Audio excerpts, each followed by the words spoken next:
Anda semua kurang ajar. Ada orang di kursi roda ditepukin tangan. Harusnya kasihan gitu loh, sedih gitu. Malah tepuk tangan, senang saya di kursi roda tepuk tangan. Tahu nggak pakai kursi roda ini ada enaknya? Kalau ke mall, parkir pasti kosong. Iya kan? Anda kalau lagi nyari parkir susah, tahu? Kan pasti ada satu tempat yang kosong, ada gambar orang di kursi roda kan? Nah, pasti kosong. Tapi yang buat parkir untuk orang-orang kursi roda itu nggak punya pikiran. Gimana kita nyetirnya coba? Kita suruh parkir di sana terus jalannya gimana? Tapi saya baru membayangkan nyata kalau di kursi roda itu susah. Kalau ke mall tidak ada juga WC untuk kursi roda tuh nggak ada. Jadi saya sekarang mana-mana bawa pispot. Jangan dibayangkan. Dan Anu akhirnya senang karena sekarang Jono sini dong. Saya lebih tinggi dari Mas Dedi.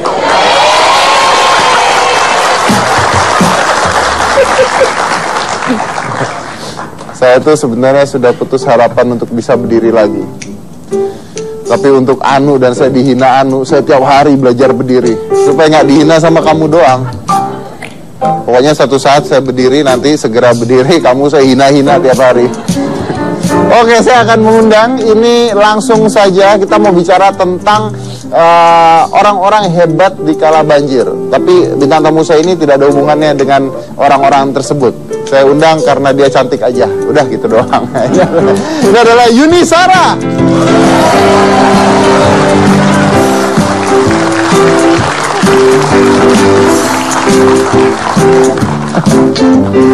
Pak, saya udah biasa gini kan. Kan mama saya kayak gini. Ya kan?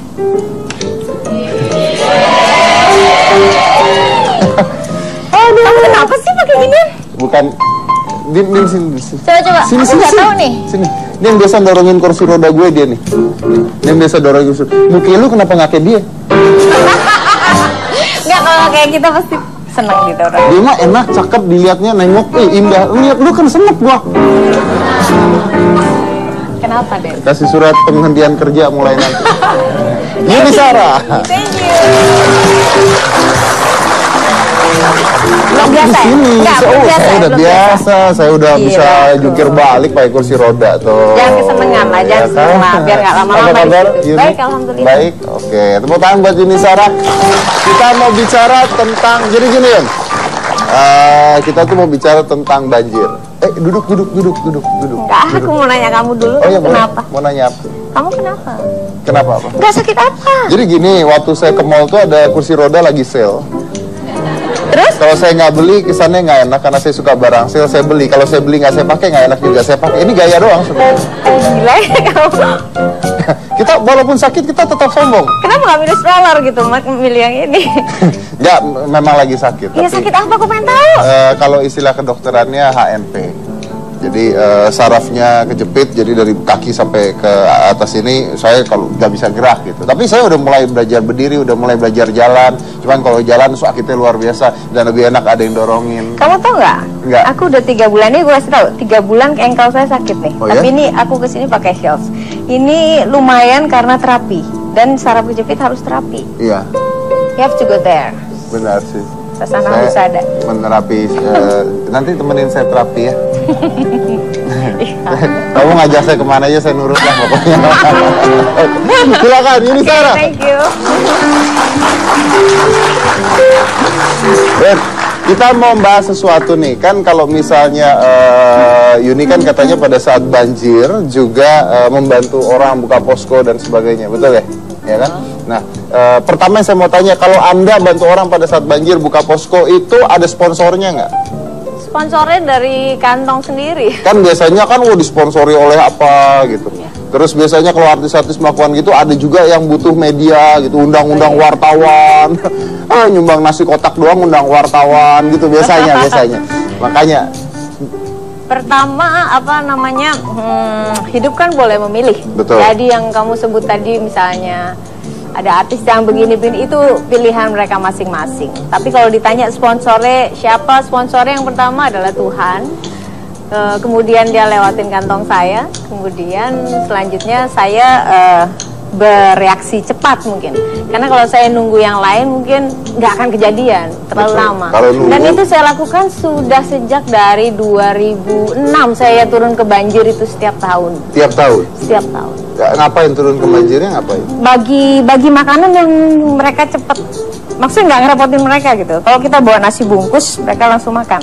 Kalau kita kasih dia Indomie dan lain-lain, mereka repot karena barangnya udah nggak ada, repot masaknya, repot dan lain-lain. Akhirnya saya menjadi terbiasa hal-hal yang bisa dilakukan atau yang bisa dibawa ke korban-korban Langsung bisa semacam itu. dimakan? Langsung bisa dimakan. Pertama mungkin dulu saya punya warteg-warteg langganan lah yang bisa di kontak, misalnya besok bikin ya, misalnya warteg sini ada 200, 300 berapa dibawa sekaligus gitu.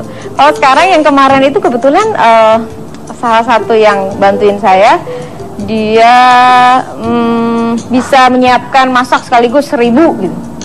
1000 bungkus gitu. 1000 bungkus 1000 sekali bungkus masak. jadi aku bisa, besok bisa nggak ya? Nah, 1000? kalau 1000 bungkus sekali masak, rasanya kayak apa juga dia nggak peduli orang biasanya. Tapi pasti dia enak. Pasti enak. Karena pertama lapar, yang kedua Oh, iya, bener. Lapar soalnya ya. Bener, oke. Nah, tapi ini ada, kita tuh mau mengundang orang juga nih. Nanti kita ngobrol berdua sama dia.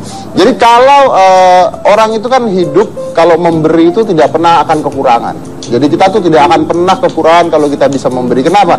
Karena kalau kita bisa memberi artinya kita masih berlebihan, kan begitu ya? Makanya jangan takut untuk memberi. Nah, kalau biasanya orang yang memberi itu pasti orang yang punya banyak kelebihan, ya.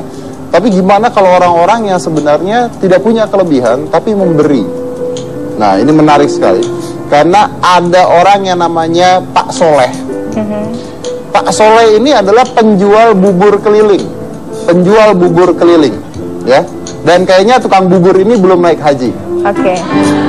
Kayaknya. Ada bentar lagi dia hits. Kayaknya, mudah-mudahan sebentar lagi. Nah, Pak Soleh si penjual bubur keliling ini yang biasanya naik motor jualan bubur, yang sehari kalau jualan itu 200.000 Satu gerobak. satu gerobak, itu sudah termasuk modal dan untungnya. Jadi untungnya dikit berarti ya, 200.000 itu Enggak, sudah. karena jual bubur itu sebenarnya lebih enak kan, nasi segini jadinya banyak. Betul, Jadi- tapi ya kita anggap untungnya 150.000 deh gitu ya.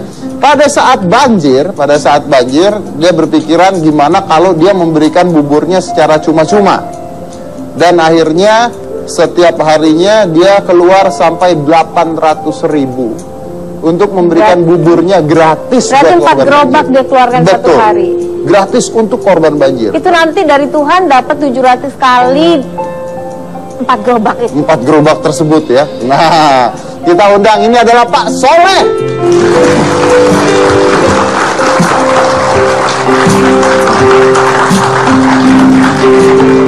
Pak sini aja. Oke. Ya, Apa kabar Pak? Waduh, silakan Halo, Pak Soleh, Pak. silakan. Atau Pak Soleh di sini biar kita update. Oke. Enggak, saya maunya Bapak di sini. Apa Pak? Biar saya update. Enggak, Ya. siapa tahu naik haji juga habis dari sini. Nah, oke. Ya, ngomong-ngomong sudah naik haji belum, Pak? Belum. Belum ya. Jadi tidak semua tukang bubur naik haji, Pak ya. Iya. Tapi yang penting ini kan lihat ya. Nah, itu dia saya ingin tahu Pak Soleh. Anda katanya sehari kalau jualan 200.000. Iya. Benar? Iya. Oke. Nah, pada saat banjir, nah kita punya nih gambarnya. Belajar dari Pak Soleh tukang bubur, berarti mulia dari Ciledug Indah. Nah, ketika Anda membagikan bubur kepada orang-orang tersebut, sehari katanya habis sekitar berapa? Ya. Berapa mangkok? 100 mangkok 100 mangkok kali 8.000 rupiah. 8.000 rupiah. 100 mangkok kali 8.000 Iya. rupiah. Berarti biasanya aja nggak 100 mangkok seharinya Enggak. kalau jualan ya? Iya, enggak. Oh, ya Tapi memang pas kalau hari gratisan orang Minggu biasanya jadi lebih banyak penuhin, ngambil. iya. Terus gimana Pak? Ya memang awalnya memang saya dari dulu memang niat dari tahun 2007 tuh banjir gede. Nah saya memang niat pengen membagi, tapi kok belum keleksanan. Jadi saya kayak saya punya utang. Jadi pas itu bikin penuh, ya itu kan pas banjir, ya udah langsung gue kasih gitu aja. Langsung ke lokasi tersebut. Ke lokasi. Jadi berapa hari itu Bapak tidak mendapatkan penghasilan sama sekali ya? Selama berapa lama tuh Pak? Ya pas hari Minggunya itu, pas banjir gede. Hari Minggu. Pas Pas banjir banjir- gede. pas Berarti banjir dia pas gede, hari 4 Minggu, gerobak ya. gitu. Ya. Oke, nah Yang pertanyaannya bukan jumlahnya, tapi sebenarnya kenapa Bapak itu, memilih untuk nggak dapat penghasilan? karena bisa untuk tidak memilih, kan hidup adalah sebuah pilihan kan. Nah, apa yang membuat seorang manusia membantu orang lain dan apa yang membuat manusia diam tidak membantu orang lain? Apa bedanya? Itu yang jadi misteri. Kenapa orang bisa membantu sedangkan ada orang lain yang bisa tidak peduli, padahal sama-sama manusianya. Kita bahas itu setelah ini. Jangan mana-mana, tetap di Hitam.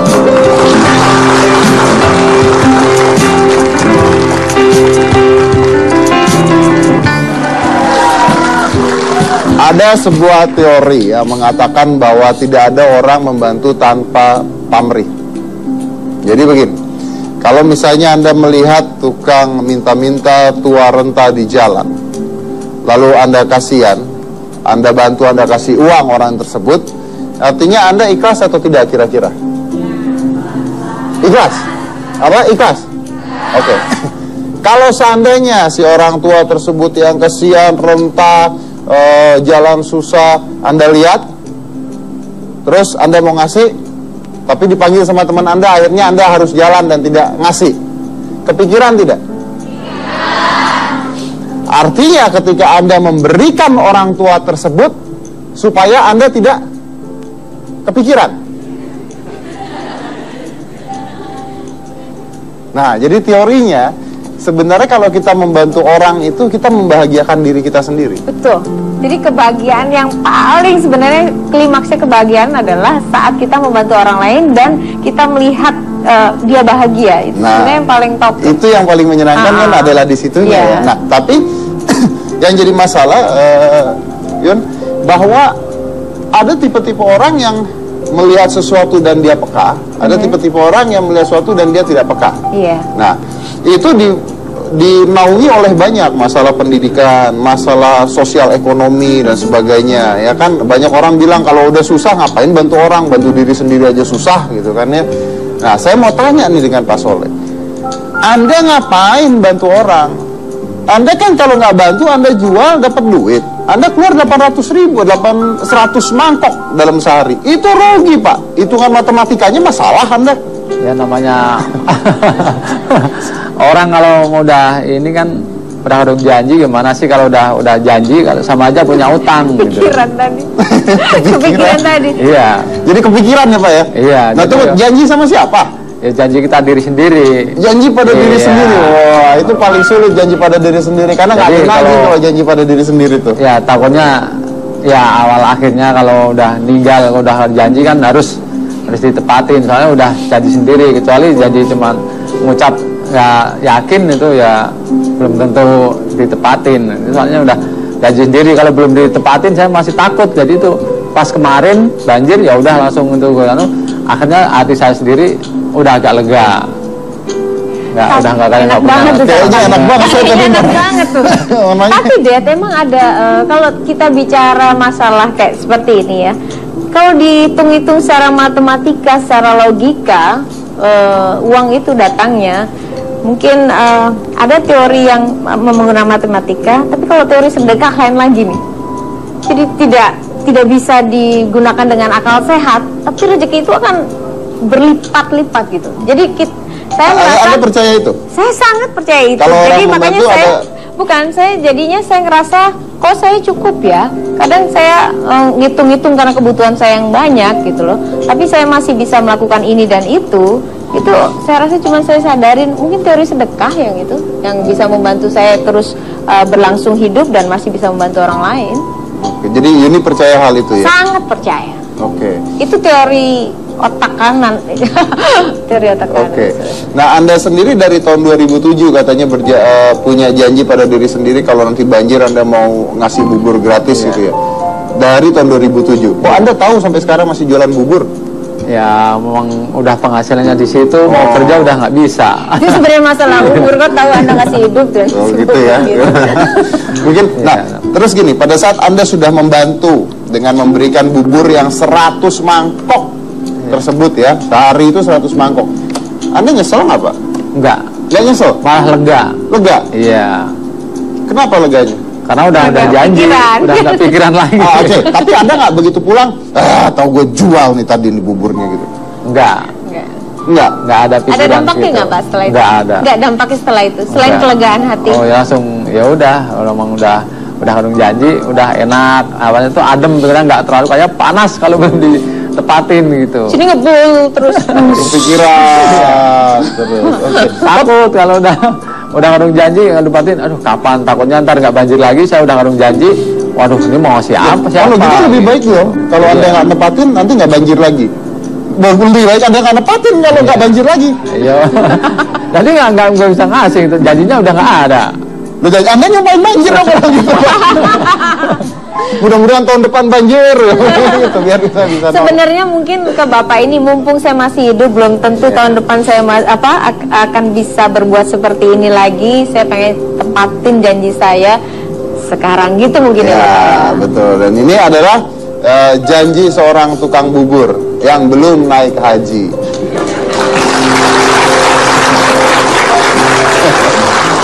Kemudian naik haji Pak sebentar lagi, amin. Amin. Oke, tapi kita doain ya, katanya cita-citanya juga supaya bisa naik haji. Kita doain setelah ini kan pasti banyak berkah yang datang ke Pak Soleh ya Pak ya. Pak, saya mau tahu satu hal. Saya melihat Anda itu ada di sebuah media pasti ya. Jadi ada wartawan yang tiba-tiba masukkan Anda ke media. Kok bisa tiba-tiba ada wartawan? Anda manggil wartawan waktu bantu-bantu? Enggak, saya nggak tahu. Oh, Itu Bu Lurah cuma minta nomornya sama ambil foto. Terus ada wartawan email apa itu cuman bawa HP doang. Katanya dia mau berangkat kerja, udah naik naik apa? Enggak, naik truk itu ABRI, kan nyebrangin itu. Nah, terus dia ketemu Bu Lurah. Itu ada Pak Soleh ngasih bubur gratis tuh. Langsung dia turun, terus deketin. Terus nanya, ini dari mana? Dari saya sendiri, bukan dari partai, bukan gitu. bukan dari partai. Serius lihat itu kayak gitu memang. Jadi di posko-posko itu memang banyak sekali pers yang ada di situ gitu. Ini bukan dari siapa-siapa, memang saya sendiri udah niat. Ya udah, ini pas tepat janji saya, ini pas jadi udah keleksanan gitu. Kamu tahu nggak? Saya juga seperti ini. Mbak lagi nyalek ya? Hah, nyalek? Karena ini mungkin kesempatan juga untuk partai-partai untuk Kalau memang mempromosikan diri. Kalau mempromosikan ini paling tepat itu mereka harus terjun langsung karena bersentuhan dengan masyarakat langsung. Karena masyarakat sekarang kan kehilangan trust nih di negara ini gitu. Jadi kalau misalnya mereka terjun langsung, melakukan interaksi dengan masyarakat yang banyak, itu bisa cepat banget nyampe ke hati. Betul. Tapi bukan dari partai katanya Pak Soleh. Iya, kita partai clear. Anda punya keluarga Pak? Punya. Istri? Ada. Anak? Ada. Oke, istri marah nggak Pak? Enggak. Nggak marah? Kan biasa kalau wanita kan ngapain lu sini mending buat belanja gitu. Kasihan ini. Nggak marah? Anda bilangnya gimana ke istri? Ya emang saya ngebel, Bu, ini ya mau banjir, ini langsung gue kasih aja ya. Saya mau terus saya pulang ngambil styrofoam lagi. Ya udah kasih aja, kalau pulang ngambil styrofoam, pinjam motor temen, ya udah gerobaknya gue tinggal gitu. Jadi Anda kalau sama istri gue lu manggilnya ya? Iya, gue gitu loh. Saya. Tapi tunggu. Ada yang menarik lagi. Jadi ketika Pak Soleh pada saat itu membagi-bagikan bubur, dihampirilah oleh media dan media yang tadi ya. Dan ada beberapa media itu, dan media tersebut memberikan uang untuk Pak Soleh. Jadi ya benar ya Pak ya. Iya. Anda diberikan uang untuk Pak Solehnya oleh media tersebut, tapi Pak Soleh nolak. Dan uang tersebut disumbangkan lagi. Itu yang jadi gerobak berikutnya. Kan Ya. Bapak nyumbang 4 gerobak tuh. Satu gerobak. Oh, 1 gerobak. Ya tadinya 2, akhirnya 2 gerobak. Yang pertama yang media datang ngasih sumbangan, saya nggak menerima. Itu saya udah ikhlas. Ini dari temen-temen udah amanat dan terus suruh ngasih. Ya udah, mau terserah mau diapain. Akhirnya ya udah sumbangin ke musola gitu, ke masjid gitu. Disumbangkan ke masjid. Iya. Oke. Jadi dari menyumbang bubur dapat sumbangannya disumbangkan lagi ke masjid. Itu adalah cerita Pak Soleh, seorang tukang bubur yang memberikan buburnya secara gratis pada musim banjir dengan ikhlas ya Pak ya, karena janji pada diri sendiri. Mungkin ini kalau kita bikin sinetron kita judulnya tukang bubur yang Mau berjanji. naik. Karena belum naik haji kan, tukang Kan bubur yang juga berjanji. berniat Oke. naik haji. Itu tukang bubur. Gimana janji Anda pada diri Anda sendiri? Nah, itu pertanyaannya. Nah, kita punya juga satu orang juga. Ini namanya Bimo. Bimo ini adalah seorang pemilik restoran kecil ya. tiket. Dan dia memberikan 3.000 nasi bungkus per hari untuk korban banjir. Kita undang saja langsung, ini adalah Bimo.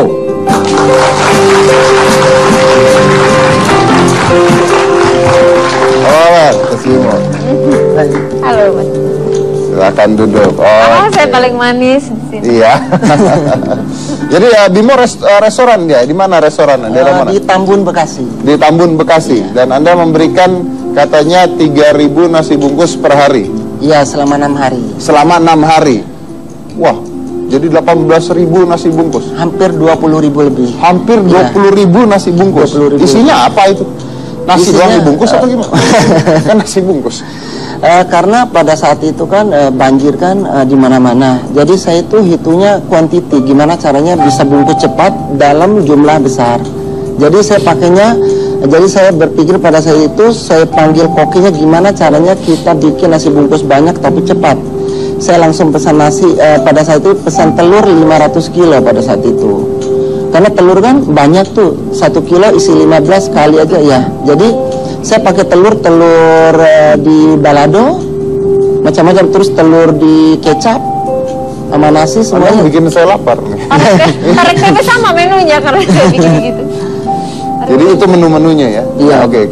Tapi Anda kok bisa diketahui oleh media juga tuh kenapa? Pada saat itu sebenarnya spontanitas. Pada saat itu hari Minggu, pada saat itu saya nonton TV berita banjir. Di situ kan banyak anak yang terhanyut. Terus ada yang di atas genteng, yang nangis, yang jatuh dan lain-lain. Pada saat itu saya minta izin sama istri saya, kalau gitu kita sekarang harus beramal. Di saat seperti ini banyak orang yang membutuhkan. Pada saat itu saya langsung blast di Facebook, Twitter, semuanya langsung. Pada saat itu sampai jam 4 subuh itu telepon berdering terus. Maka saya minta maaf untuk semua yang telepon gak bisa masuk pada saat itu karena emang benar-benar penuh pesanan. Penuh pesanan. Iya. Oke. Dan Jadi antri akhirnya di lewat restoran. media sosial Anda mengumumkan bahwa Anda boleh mengambil makanan di restoran Gratis, tersebut ya. gratis. Ya, Ya, sebenarnya 2 hari sih, cuman karena banyak sekali yang antri lagi kita nggak tega. jadi 6 memang- hari. Oke, ini adalah 3 tipe orang yang berbeda. Anda bisa melihat dari wajahnya, Anda bisa melihat dari kata-katanya, Anda bisa melihat dari pakaiannya mereka bertiga, Anda bisa melihat dari karakternya masing-masing. Tapi ketiga tipe manusia ini, apapun itu, dari atas sampai bawah, dari beda-beda tipe, mereka membantu pada saat mereka diperlukan. Itu yang paling penting. Kita akan bahas lagi nanti. Jangan mana-mana, tetap di Hitam Putih.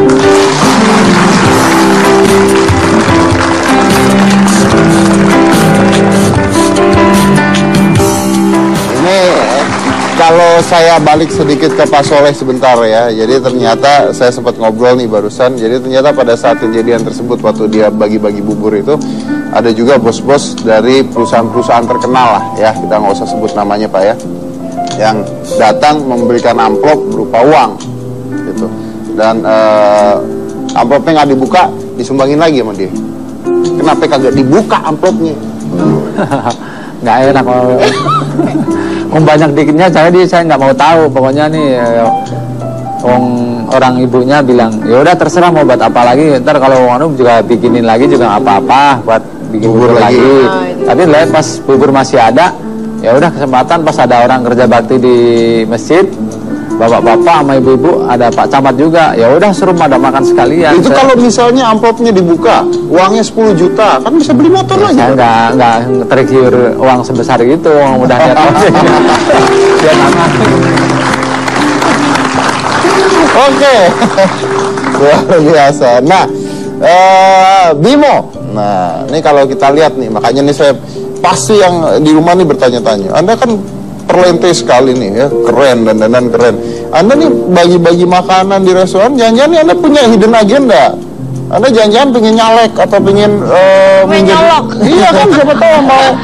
Kan sekarang lagi zaman mau jadi anggota DPR supaya media lihat terus Anda diangkat jadi anggota DPR, atau Itu ya nggak dulu gitu deh. Nggak tertarik untuk nyalek. Nggak tertarik untuk nyalek. Atau supaya promo restoran biar rame. Enggak juga. Enggak juga. Enggak juga. Karena pada saat itu emang saya itu kasihan ngelihat di banjir. Karena memang basicnya karena saya juga dulu nyampe Jakarta saya nggak punya duit. Nah ini tunggu saya potong dulu. Nah jadi ada kata-kata yang mengatakan bahwa saya membantu orang, ya.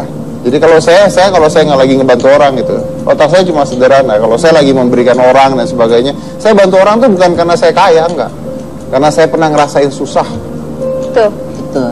Ya kan? Karena kita pernah ngerasain susah. Nah, saya dengar bahwa kenapa Bimo ada di sini kita undang. Jadi Bimo itu awalnya datang ke Jakarta itu adalah seorang cleaning service.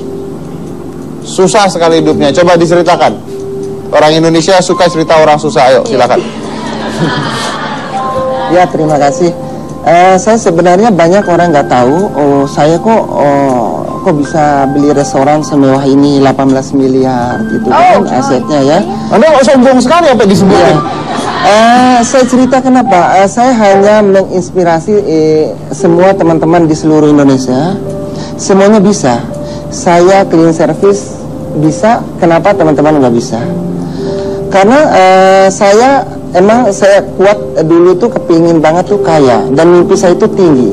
Saya kepingin punya mobil mewah, kepingin jalan-jalan ke luar negeri, kepingin kaya raya, naikin haji orang tua yang pertama. Saya di cleaning service itu saya berpikir gimana caranya dapat uang cepat. Saya tanya-tanya teman saya kerja apa aja sampai jadi badut. Jadi badut pernah? Pernah. Coba sekarang. Enggak.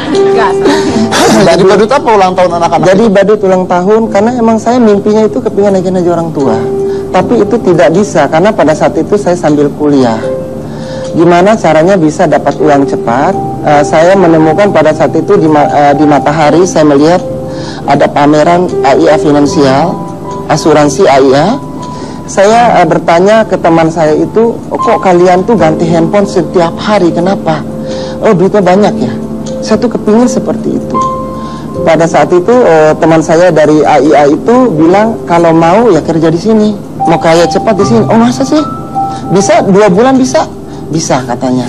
Saya gabung 3 bulan, saya bisa langsung naikin haji orang tua saya. Oke, tapi harus diingat bahwa tidak semua orang bisa mendapatkan hal yang sama walaupun bekerja di sebuah perusahaan yang sama ya.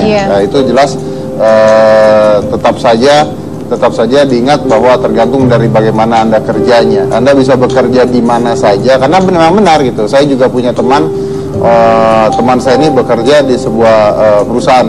Ada juga yang bisnis gitu ya. Tapi yang satu bisa berhasil, yang satu malah bisa jatuh miskin gitu.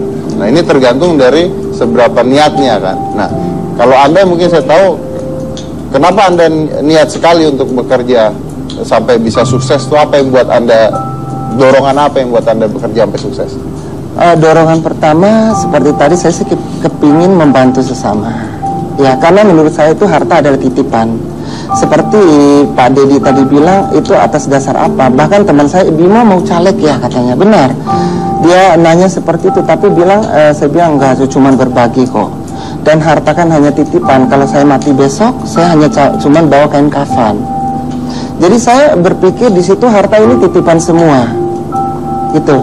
Jadi apa gunanya saya makan enak, istri saya sehat, nggak kena banjir, anak saya sehat, makan yang enak-enak. Saya pesan apa aja semuanya dimasak oleh koki di restoran saya. Tapi saya melihat di berita itu ada yang terhanyut, ada yang nangis di atas genteng. Saya melihat sendiri. Pada saat itu saya bilang sama istri saya, ayo saatnya kita tergerak. Saat seperti ini kita harus blast nih. Ini saya langsung blast pada situ, saya ambil BB saya langsung saya blast, terus masukin ke Facebook. Pada saat itu respon telepon nonstop. Saya langsung lari ke supplier, telepon supplier, tolong kirimin telur, tolong kirimin bahan semuanya. Saya langsung briefing koki-koki saya 13 orang, kumpul semua sekarang. Kita saat beramal nggak boleh ngeluh, saatnya kita membantu sesama. Jadi berapapun, dan pada saat di SMS itu saya bilang berapapun dipesan saya sanggup, asalkan karyawan saya sanggup memasak berapapun. Alhamdulillah pada saat itu target saya itu sebenarnya mau 10.000. Karena saya melihat itu di mana-mana tuh banjir. Jadi pada saat itu saya sanggup pada hari itu pernah 4.500, itu udah sampai jam 2 malam.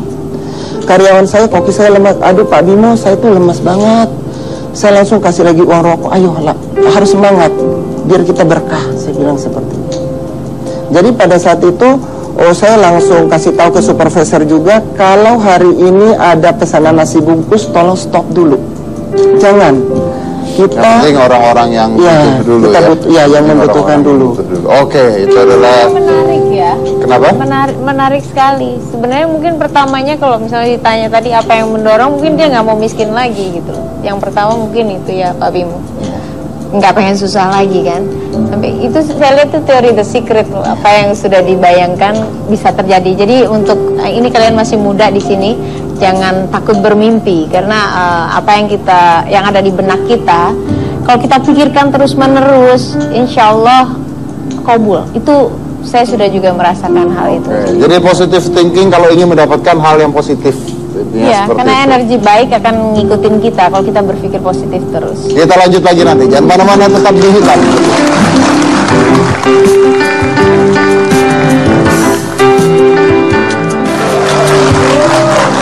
Seperti tadi yang dikatakan Yuni ya, bahwa tadi kan ya kalau saya pikir-pikir secara matematika hitungan-hitungannya nggak dapat. Nah Pak Soleh ini walaupun hanya tukang bubur ya, tapi kedua anaknya sudah lulus sekolah ya Pak ya, sudah lulus sekolah, yang satu sudah menikah, jadi tetap bisa membiayai anaknya, bisa membiayai keluarganya, dan tiap hari bangun jam 3 pagi bikin bubur tanpa mengeluh dan tetap bisa membantu orang lain. Itu yang luar biasa. Nah, bisa nggak kita, kalau kita membantu, saya salut dengan Mas Bimo ya, Mas Bimo dengan ada kelebihan yang diberikan Tuhan, Anda menggunakan itu untuk membantu orang. Tapi bukan berarti kalau misalnya Anda tidak memiliki kelebihan seperti itu menjadi alasan bahwa saya tidak perlu ngebantu, ya kan? Karena namanya membantu itu kan pasti ada tingkatnya ya, semampu kita untuk membantu. Dan inilah coba kita lihat dari Mas Bimo memberikan 3.000 bungkus nasi bungkus per hari selama 6 hari, ya, mampu membantu dengan kemampuannya. Seorang tukang bubur yang tidak mungkin mampu memberikan 3.000 bungkus dalam waktu sehari tersebut, tapi bisa menyiapkan 100 mangkok bubur untuk orang-orang korban banjir. Nah, tapi kenapa mereka ada di media ya? Kenapa mereka ada di surat kabar? Kenapa mereka ada di hitam putih? Kenapa si Pak Soleh ini tiba-tiba terkenal? Kira-kira kenapa?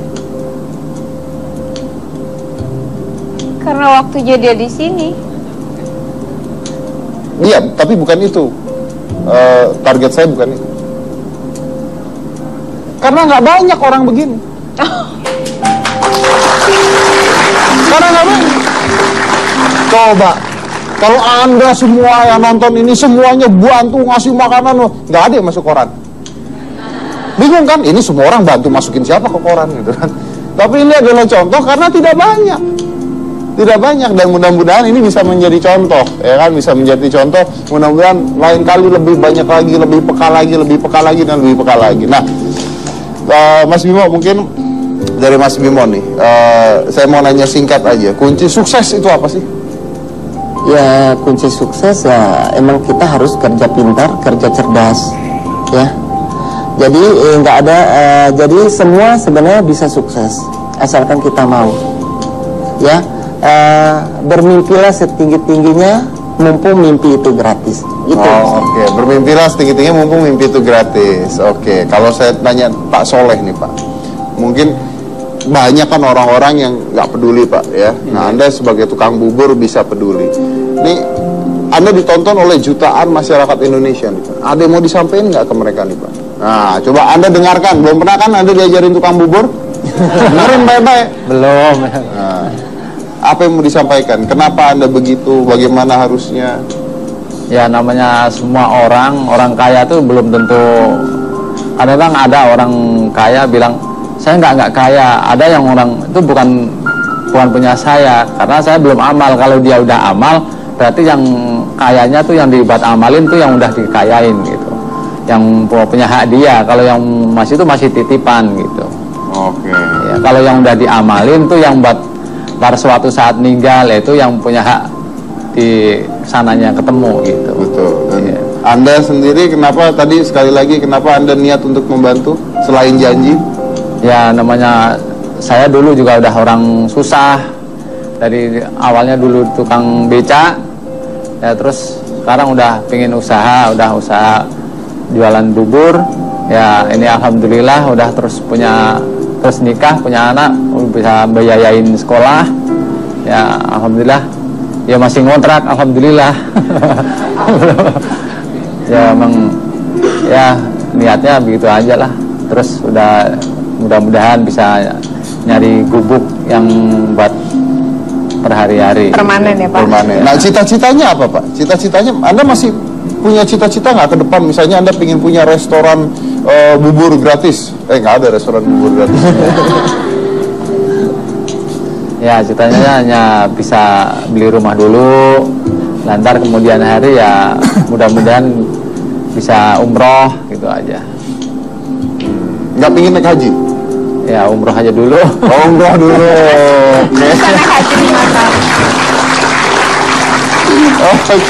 Ini gimana kalau melihat dua bintang tamu kita ini kan berbeda nih ya dari segala sisi. Iya. Jadi membantu sesama atau menyumbang atau apapun lah hal-hal yang semacam itu, kegiatan sosial itu bukan haknya orang kaya saja gitu. Jadi orang punya atau orang tidak punya mempunyai hak yang sama untuk membantu sesama lagi, untuk membantu orang lain lagi. Jadi kalau saya melihat Pak Soleh, Tunggu saya potong. Membantu bukan haknya orang kaya saja. Tuh. Iya. Membantu ini sebenarnya hak atau kewajiban? kalau saya bilang kewajiban kan menjadi keharusan. Tapi kalau misalnya Berarti hak ya, karena bebas ya. Iya bebas. Karena sebuah kebebasan. Bebas. Boleh, kan saya bilang tadi, boleh memilih gitu. Berarti orang-orang yang tidak membantu tidak menggunakan hak tersebut dong ya. Tidak memanfaatkan hak tersebut Oke, sebetulnya. padahal mampu gitu ya. Padahal mampu gitu. Jadi kembali ke hati nurani masing-masing gitu loh.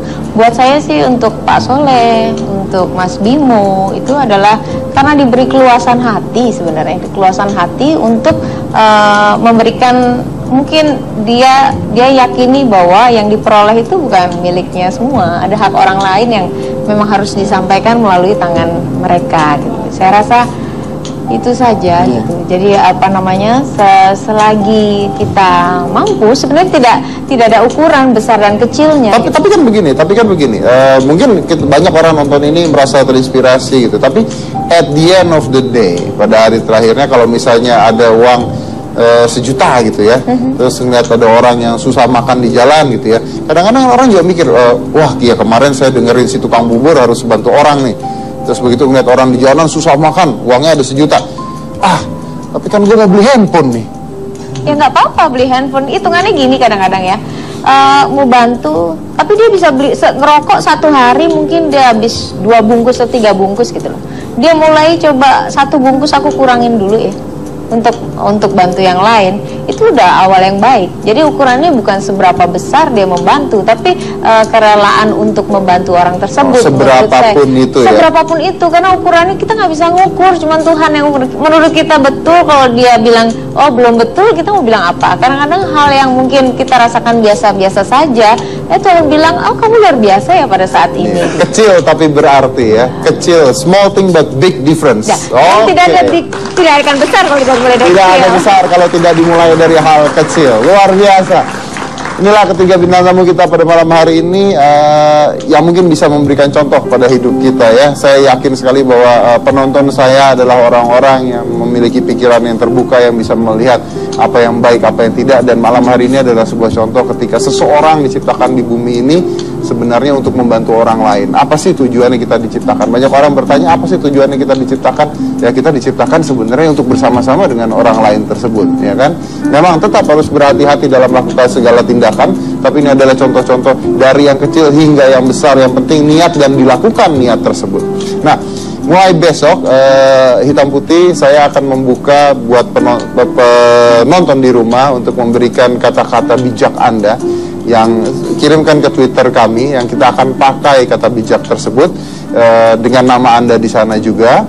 Jadi mudah-mudahan Anda pun yang di rumah mulai besok bisa ikut menginspirasi penonton-penonton yang ada di rumah juga. Jadi untuk Anda, kita balikin lagi ke Anda. Jadi sama-sama menginspirasi. Sekali lagi tepuk tangan untuk mereka bertiga. Saya akan mengambil sebuah kata-kata dari seorang filosofer Yunani yang bernama Cicero. Jadi ini adalah seorang filosofer zaman dulu bernama Cicero. Di salah satu bukunya dia mengatakan, saya tidak tahu bahasa Yunaninya, tapi tulisannya adalah non nobis solum natis sumus, yang artinya adalah kita diciptakan di dunia tidak sendiri. Saya Deddy Corbuzier, inilah Hitam.